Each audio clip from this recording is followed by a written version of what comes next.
Class fourth, good morning. आज हम पढ़ेंगे चैप्टर 15 और चैप्टर 15 है हमारा वाटर और नेचुरल रिसोर्सेज, मतलब जल एक प्राकृतिक संसाधन। All living things need water for survival, कि जितने भी लिविंग थिंग्स है उन सबको जीवित रहने के लिए पानी की आवश्यकता पड़ती है। ठीक है, बिना पानी के जीवन संभव नहीं है। 70% of the earth surface is covered with water. इसका मतलब क्या है? पृथ्वी का 70% जो भाग है वो पानी से ढका हुआ या पानी से घिरा हुआ है। It is present in river, lakes, seas, ocean, air and even under the ground. इसका मतलब कि जो ये 70% जो जल है पृथ्वी पर, ये नदी में, ठीक है, झील में, समुद्र में, महासागर में, हवा में और धरती के अंदर ये जल जो है वो व्याप्त है या स्थित है। ठीक है। सोर्सेज ऑफ वाटर, कि जल का जो स्रोत है वो कौन कौन से हैं। अब देखो, rain is the main source of water on earth. इसका मतलब क्या है कि जो बरसात है वो क्या है? मुख्य स्रोत है पानी का धरातल पर। तो धरातल पे जल का मुख्य स्रोत क्या है? बरसात, अर्थात रेन।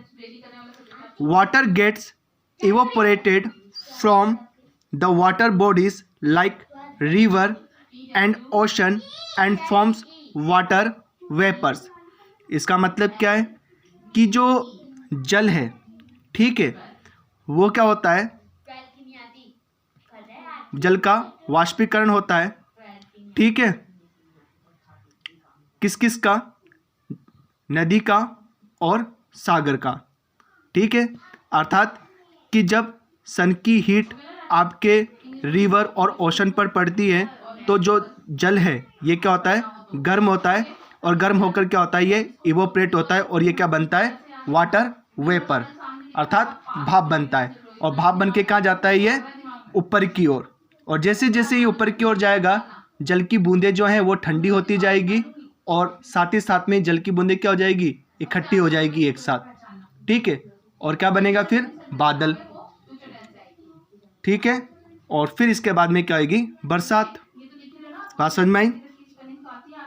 फिर देखो, precipitation is falling of water on the earth in the form of rain. तो प्रेसिपिटेशन क्या है?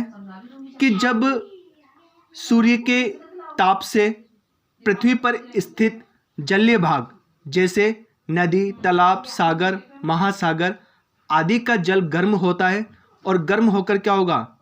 भाप बनकर ऊपर की ओर जाएगा, अर्थात इवोपरेट होगा, और फिर क्या बनेगा? वेपर। ठीक है, और जब ये जल भाप बनकर या फिर वेपर बनकर ऊपर की ओर जाएगा तो धीरे धीरे क्या होगा? ये जल की बूंदें ठंडी होएगी, और ठंडी होकर क्या होंगी? एक दूसरे से आपस में मिल जाएगी, जिससे क्या बनेगा? बादल। और जब बादल भारी हो जाएंगे तो क्या होगी? बरसात होएगी। और यही पानी वापस से कहाँ जाएगा? अर्थ पे आ जाएगा। ठीक है, किसके रूप में? बरसात के रूप में। ठीक है, या फिर बर्फ के रूप में, या फिर ओस के रूप में। बात समझ में आई?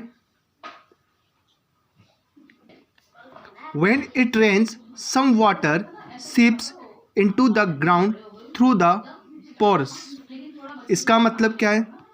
कि जल का जो बरसात होती है उसका कुछ भाग जो है वो धरातल के अंदर चला जाता है। ठीक है, अर्थात कि जो धरातल में जो छिद्र हैं उसके माध्यम से जो बरसात का पानी है वो क्या करता है? धरातल के अंदर चला जाता है। ठीक है, उस पानी को हम लोग क्या बोलते हैं? Underground water.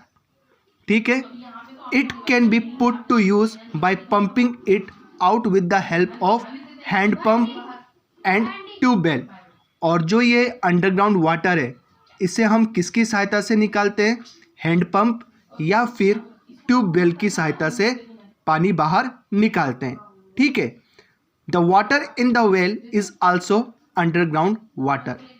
जो हम कुआं खोदते हैं और कुआं खोदने के उपरांत जो पानी निकलता है, ठीक है, वो भी क्या कहलाता है? अंडरग्राउंड वाटर कहलाता है। ठीक है। Some rain water collects in water bodies on the ground like rivers, ponds, seas and ocean. और बरसात का जो कुछ पानी है वो जलीय स्रोत जैसे नदी, ठीक है, तालाब, सागर, महासागर, ठीक है, आदि में क्या होते हैं? एकत्रित हो जाते हैं। ठीक है। Seas and ocean are very large water bodies on the earth. ठीक है, कि जो सी है, जो समुद्र है, ओशन जो सागर है, ठीक है, ये क्या है? सबसे बड़े जलीय स्रोत हैं। They have lot of water in them but it is not fit for use for plants and animals as it is salty in taste. देखो कि समुद्र और जो सागर का जो जल है वो हमारे पास में बहुत अत्यधिक मात्रा में है धरातल पर, परंतु ये जो सी और ओशन का जो जल है, ठीक है, वो पीने योग्य नहीं है, ना तो हमारे लिए, ना प्लांट्स के लिए और ना ही एनिमल्स के लिए। क्यों? क्योंकि ये पानी कैसा है? सॉल्टी है। पीने में कैसा है? नमकीन है, खारा है। Rivers, ponds and lakes are source of fresh water.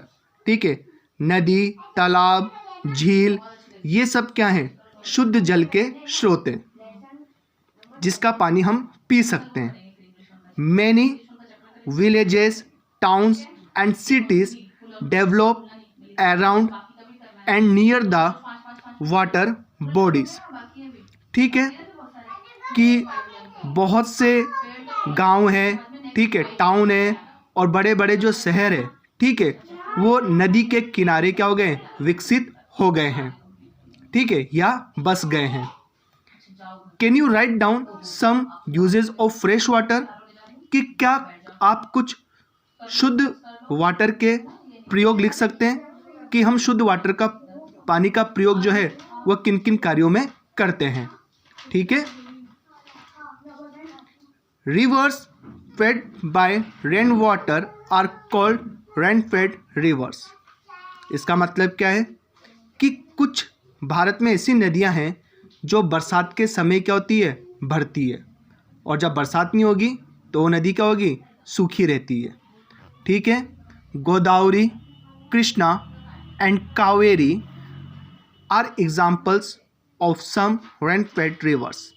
इसका मतलब कि जो गोदावरी, कृष्णा और कावेरी जो नदियां हैं, ये कुछ उदाहरण है रेन फेड रिवर्स का।